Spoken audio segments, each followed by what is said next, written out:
खबर तफसील से। महाराष्ट्र अक़लियती कमीशन के साबिक चेयरमैन और एनसीपी लीडर नसीम सिद्दीकी ने ज्ञान वापी मस्जिद और मुल्क में अक़लियत मुखालिफ जज्बात पर तशवीश का इजहार किया। नसीम सिद्दीकी ने मुसलमानों से सब्र तहम्मुल और अदालतों के फैसले मानने की अपील की है। इन्होंने कहा कि मुसलमानों को किसी भी हाल में तशद्दुद पर आमादा नहीं होना चाहिए और सब्र ज़ब्त का मुजाहरा करना चाहिए।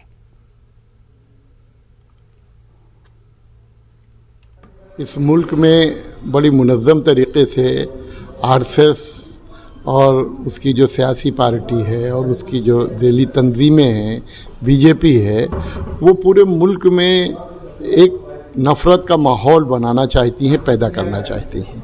और बड़ी सोची समझी स्कीम के तहत ये मुल्क में हो रहा है। बाबरी मस्जिद शहीद की गई, उसके बाद जिस तरीके से मामला अदालत में गया, ज्ञान वापी का भी मामला अदालत में गया है, जबकि 1991 में इस मुल्क में एक कानून बन गया है कि बाबरी मस्जिद की शहादत के बाद किसी और भी धार्मिक स्थल, जो भी मजहबी मकामात हैं, वो चाहे मंदिर हो, मस्जिद हो, गिरजाघर हो, कोई भी पूजा का जो स्थल है, पूजा के जो जगह है, उसके बारे में अगर 1947 में वो जिस हालत में है उसी हालत में रखे जाएंगे। लेकिन मुझे बहुत अफसोस है कि बनारस की अदालत ने इस कानून के एग्जिस्टेंस में रहते हुए भी, इसके बावजूद भी उन्होंने जो है वहाँ सर्वे का ऑर्डर दिया है। मुझे उम्मीद है कि ये मामला सुप्रीम कोर्ट में ज़ेर समाअत है और सुप्रीम कोर्ट निचली अदालत के फैसले पर जो है वो रोक लगाने का काम करेगी। और कहीं ना कहीं इंशाअल्लाह मुझे अदालतों, हिंदुस्तान की अदालतों पे भरोसा है कि वो मुसलमानों के हक़ में फैसला। ज्ञान वापी मस्जिद मामले में मालेगांव शहर में 2 रोज़ कबल ऑल इंडिया इमाम कौंसिल की जानिब से शहीदों की यादगार पर एहतजाज किया गया। इस दौरान पुलिस ने ऑल इंडिया इमाम कौंसिल के ओहदेदार और अरकान मुजाहिरीन को गिरफ्तार कर लिया था। बाद में अदालत ने सभी को अदालती तहवील में दे दिया। पुलिस की ज्यादती के खिलाफ इमाम कौंसिल महाराष्ट्र के जिम्मेदार मालेगांव शहर पहुंचे और इन्होंने पुलिस के आला अफसरान से मुलाकात करके इस पर नाराजगी का इजहार किया। तो हमारे ऑल इंडिया इमाम्स काउंसिल के स्टेट प्रेसिडेंट और एक मुस्लिम धर्म गुरु मौलाना इरफान दौलत नदवी साहब के पीठ पर उन्होंने हाथ रखे, तो वहाँ पर हमारे एक मुस्लिम कम्युनिटी के एक भाई उस्मान आशिक साहब ने देखे कि ये गलत हो रहा है, मुस्लिम धर्म गुरु के बेइज्जती हो रही है, कहीं माहौल ख़राब हो सकता है, मुल्क की पैनिक हो सकते हैं, तो इसलिए उन्होंने पुलिस के हाथ रोके और ये कहा कि आप इस तरीके से एक धर्म गुरु को बेइज्जत नहीं कर सकते हैं, आप जो है हाथ हटाइए। तो उस हाथ हटाने को उन लोगों ने ये कह दिए कि सरकारी काम में मुदाखलत की है, सरकारी काम में अर्चना डाले, इस तरीके से उन्होंने ये डाल दिया और 353 का केस डाल दिए और 153A डाले, जबकि ये किसी भी 153 जब किसी दूर धर्म के खिलाफ हो, यहाँ पर ऐसा कुछ भी नहीं था। ये एक 150 ये कॉन्स्टिट्यूशनल राइट्स था और मस्जिद के खिलाफ यहाँ पर किसी दूसरे धर्म की बात ही नहीं थी, दूसरे धर्म के खिलाफ कोई कुछ भी नहीं था। ये सिर्फ और सिर्फ अपने फ्रीडम जो एक्सप्रेस है उसको जाहिर कर रहे थे। मुंबई के रेलवे पुलिस कमिश्नर और मारूफ शायर कैसर खालिद का कहना है कि मौजूदा दौर मुसलमानों के लिए बड़ा चैलेंजिंग दौर है। ऐसे में मुसलमानों को सब्र ज़ब्त, इस्तकामत और हौसले से काम लेना चाहिए। साथ ही कानून के दायरे में रहकर अपनी जिम्मेदारियों को निभाना चाहिए और अदालत के फैसलों पर मुकम्मल एतमाद रखना चाहिए। उन्होंने कहा कि मुसलमानों को आला तालीम के हुसूल पर खास ध्यान देना चाहिए।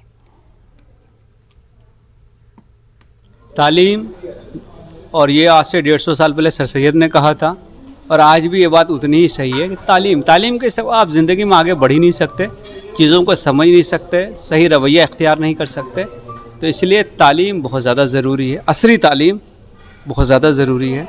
और मैं समझता हूँ कि मुल्क में या इंटरनेशनली भी जो भी हालात हों, उसमें हिकमत से काम लेना, उसमें सब्र से काम लेना, इस्तकामत से काम लेना और उसमें कानून के दायरे में रहकर अपनी बात को रखना, यही वक्त की भी ज़रूरत है, यही वक्त का तकाजा भी है और यही मैं समझता हूँ कि सही रवैया भी होगा। मसाजिद में लाउड स्पीकर की इजाजत के लिए इब्तिदा में पुलिस की जानिब से जो तफसीली दरखास्त मांगी गई थी, उसे लेकर मुसलमानों में बेचैनी की कैफियत पाई जा रही है। इस मामले को अकोला की मुख्तलिफ दीनी व समाजी तंजीमों ने समाजवादी पार्टी लीडर अबू आसिम आजमी और महाराष्ट्र के वजीर दाखिला दिलीप वलसे पाटिल से रुजू किया और कामयाब नुमाइंदगी की। मांग की। अब महकमे पुलिस की जानिब से नया फॉर्म जारी किया गया है जिसमें पहले के मुकाबले कम मालूमात मांगी गई हैं। वफ्द में शामिल अकोला के एडवोकेट नजीब शेख ने इस फैसले का खैर मकदम किया है। गृह मंत्री साहब ने आश्वस्त किया था, उन्होंने शब्द कहे थे वो शब्द पे वो खरे उतरे वत्स पाटिल साहब।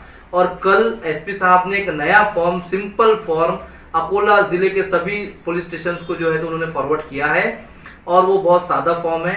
और गृह मंत्री साहब ने हमारी बात को जगह दिया, मैं उनका बहुत आभार व्यक्त करता हूं। मैं साथ ही अबू आसिम आजमी साहब का आभार व्यक्त करता हूं और अकोला जिला पुलिस अधीक्षक साहब का आभार व्यक्त करता हूं। मुल्क में जिस तरह के हालात हैं, इन हालात से मायूस होने के बजाय मुसलमानों को अपनी पूरी क़ुव्वत हुसूल तालीम में खर्च कर देनी चाहिए। तालीम ही एक वाहिद रास्ता है जो किसी भी कौम के लिए निजात का रास्ता बन सकता है। इन ख्यालात का इजहार मुंबई के इस्लाम जिमखाना में पर्ल अकादमी औरंगाबाद के लिए मुनक्किद प्रोग्राम में माहिरीन ने किया।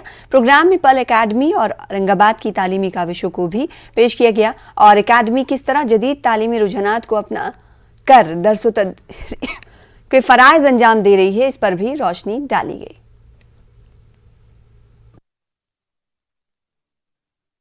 इस वक्त में जो बच्चे हमारे हैं, अगर आज हम उन पर मेहनत करेंगे तो ये आने वाले वक्त में ये हमारे कम्युनिटी का जो है वो एसेट बनेगा और आने वाले वक्त में ये आइंदा के लिए तैयार होंगे, क्योंकि आने वाला वक्त जो है बड़ा चैलेंजिंग है और हम आज ही बड़े पीछे चल रहे हैं बाकी कम्युनिटीज़ से या बाकी कौमों से। तो इसकी आज फिक्र नहीं करेंगे तो हम आने वाले मुस्तकबिल के लिए शायद हम लोग तैयार ना होंगे। में जो है क्या खासियत है पर्ल अकेडमी? हमारा पर्ल स्कूल जो है वो एक इंटरेक्टिव स्कूल है। यहाँ बच्चों को एक फ्रीडम दिया जाता है और एक इस तरीके का कल्चर है जैसे कि इंटरनेशनल स्कूल्स के कल्चर होते हैं, जहाँ बच्चा जो है वो सेल्फ लर्निंग मोड में होता है। टीचर्स उनको फैसिलिटेट करते हैं, हमारे पास इंफ्रास्ट्रक्चर मौजूद है, फैसिलिटेटर्स मौजूद है।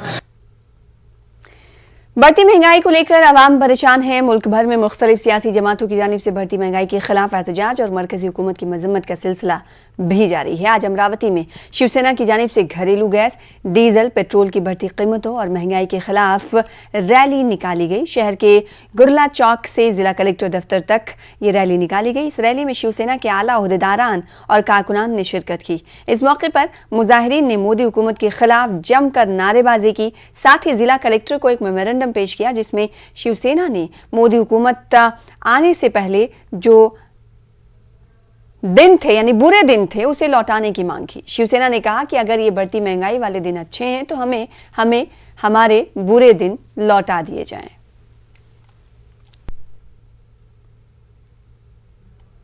ईद उल फित्र के बाद जमात इस्लामी हिंद की जानिब से हर इलाके में ईद मिलन का प्रोग्राम हो रहा है। इन प्रोग्रामों में बिरादरान वतन को खास तौर पर मदऊ किया जा रहा है। औरंगाबाद में सिटी चौक मस्जिद में इसी नौयत का एक प्रोग्राम मुनक्किद हुआ। ईद मिलन की मुनासिबत से सिटी चौक के तमाम व्यापारियों और पुलिस अफसरान को मदऊ किया गया और ख़ास तौर पर मस्जिद में दाखिल होने से लेकर वज़ू के तरीक़ा और नमाज का तरीक़ा और नमाज है क्या, किन बातों का ख्याल रखना चाहिए नमाज में, कैसे दुआओं का एहतमाम किया जाता है, इन तमाम उमूर को अमली तौर पर करके दिखाया गया और इंजीनियर वाजिद कादरी ने इन उमूर की तफसीलात बयान की। प्रोग्राम में सिटी चौक पुलिस स्टेशन के इंस्पेक्टर अशोक गिरी और व्यापारी तबका कसीर तादाद में मौजूद रहा। सिटी चौक के इस मस्जिद में मस्जिद परिचय कार्यक्रम रखा गया था। इसमें हमारी कोशिश ये थी कि हमारे जो बरादरान वतन हैं उन सबको बुलाया जाए, वो लोग यहाँ पर आएँ और अमली तौर पर नमाज़ पढ़ते हुए और वज़ू करते हुए लोगों को देखें। मस्जिद में किस तरह से पीस और शांति जो है इसका वो अनुभव खुद करें। और इस लिहाज से हमारे सब साथियों ने ये कोशिश की कि अपने अतराफ़ के जितने लोग थे, बहुत सारे लोग आए, मस्जिद में आकर के बैठे, हमको नमाज हमने उनको बताया कि सब नमाज किस तरह से पढ़ी जाती है, सजदा क्या है, साष्टांग नमस्कार, दुआ, प्रार्थना और फिर अजान का तरीक़ा और उसके बाद फिर मिंबर और मसाजिद और सफ़े, तमाम चीज़ों की मालूमात उनको दी गई। फिर उसके बाद साथ में बैठ कर के उन लोगों ने शीरखुरमा भी पिया और इस तरह से उन्होंने बहुत पसंद किया। बहुत अच्छे तासुरात है। लोगों ने कहा कि साहब हमको पहली बार मस्जिद में आने का मौका मिला, हमने शांती की अनुभूति की, हमको सारी चीज़ें देखने को मिली। माहीत आहे मस्जिदमध्ये नमाज पढ़ली जाते, काही धार्मिक किंवा तुम्ही कसं वागावं, धार्मिक शिक्षण किंवा काय त्यांच्या कमी आहेत, काय अडचणी आहेत त्याबद्दलचं शिक्षण दिलं जातं। ह्याच गोष्टी चालत असतात आणि आज त्याचं प्रत्यक्ष रूप मला यांनी सांगितलं, आमच्या साऱ्या लोकांनाही सांगितलं आणि ते आम्हाला पाहायला मिळालं. त्याच्याबद्दल मी सगळ्याच्या वतीने धन्यवाद मानतो. किसी भी मामले में हद से तजावुज नुकसानदेह होता है। आज हमारे मुल्क में हिंदू और मुसलमानों को मजहब का ओवरडोज दिया जा रहा है, लेकिन इंसानियत की किसी को कोई फिक्र नहीं। ये बात खतरनाक है। इन ख्यालात का इजहार मारूफ इस्लामी स्कॉलर अब्दुल मजीद पारिक ने किया। वो औरंगाबाद के डॉक्टर अंबेडकर रिसर्च सेंटर में मुनक्किदा ईद मिलन प्रोग्राम से खिताब कर रहे थे। रीड एंड लीड फाउंडेशन की जानिब से मुनक्किदा इस प्रोग्राम में समाजी हम आहंगी और लाइब्रेरी तहरीक वक्त की ज़रूरत उन्वान पर तकरीरें भी की गईं। माजी में माशरे के इस्लाह के लिए ज़िंदगियां वक्फ कर देने वाले मुस्लिह कौम को फरामोश कर देना हमारे समाज की बेहिसी को उजागर करता है। इन ख्यालात का इजहार मारूफ स्कॉलर डॉक्टर समिता और चार ने किया। इस मौके पर प्रोग्राम में शरीक बिरादरान वतन की शीर खुरमे से ज़ियाफ़त की गई। Number one is overdose of religion and the other is overdose of politics. I repeat, overdose of religion, overdose of politics. Hindu बनाए जा रहे हैं, मुसलमान बनाए जा रहे हैं, ईसाई बनाए जा रहे हैं, कहीं इंसान नहीं बनाया जा रहा है। भाई इंसान तो बनाओ पहले उसको। ये क्या वजह बन गई है कि आज दुनिया चांद पे जाने के लिए, मार्स पे जाने के लिए करोड़ों अरबों डॉलर खर्च कर रही है और उससे तिगुना खर्चा कर रही है बड़े बड़े एटॉमिक बम और मिसाइल बनाने के लिए कि इंसान को मारना। त्या फातिमा बिनचं काय, त्या कुठून आल्या, त्यांचं पुढे काय झालं, त्यांच्याबद्दल मराठीत काही लिहिलेलं नाही किंवा फारसं काही, असं म्हणे मी काही लिहिलं नाही म्हणण्याच्या फारसं काही लिहिलं नाही।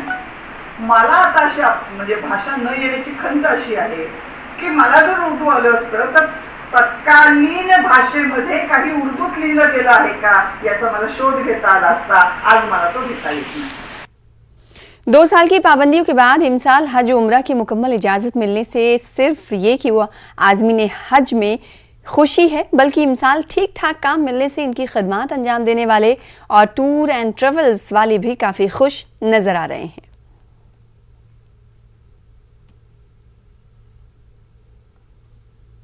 जो है वो ममलकतल सऊदी अरबिया, जिन्होंने बहुत फास्ट एक डिसीजन लिया कि 2022 में जो है वो इंशाल्लाह हम रमजान के लिए हुज्जाज कराम ज़ायरीन को उम्रा के लिए बुलाएंगे और इंशाल्लाह 2022 के हज के लिए भी इंशाल्लाह हम इंतजामात कराएंगे। और इनके डिसीजन में इतना अच्छा और सुकून और मामला रहा कि रमजान के अंदर बहुत बेहतरीन सिस्टम पे इन लोगों ने वहां पर जो है वो मदीनतुल मुनव्वरा और मक्कतुल मुकर्रमा में इंतजामात किए और अल्हम्दुलिल्लाह बहुत सुकून से लोगों का उम्रा हुआ।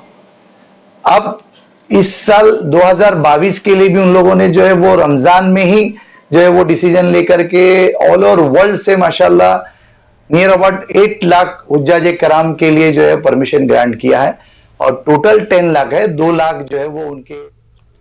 कर्नाटक असेंबली इंतखाबात के लिए आम आदमी पार्टी की भी बड़े पैमाने पर तैयारी हुई है। इस हवाले से हम आपको अपडेट देंगे। चलिए रुख कर लेते हैं कर्नाटक का और सबसे पहले नजर हेडलाइंस पर।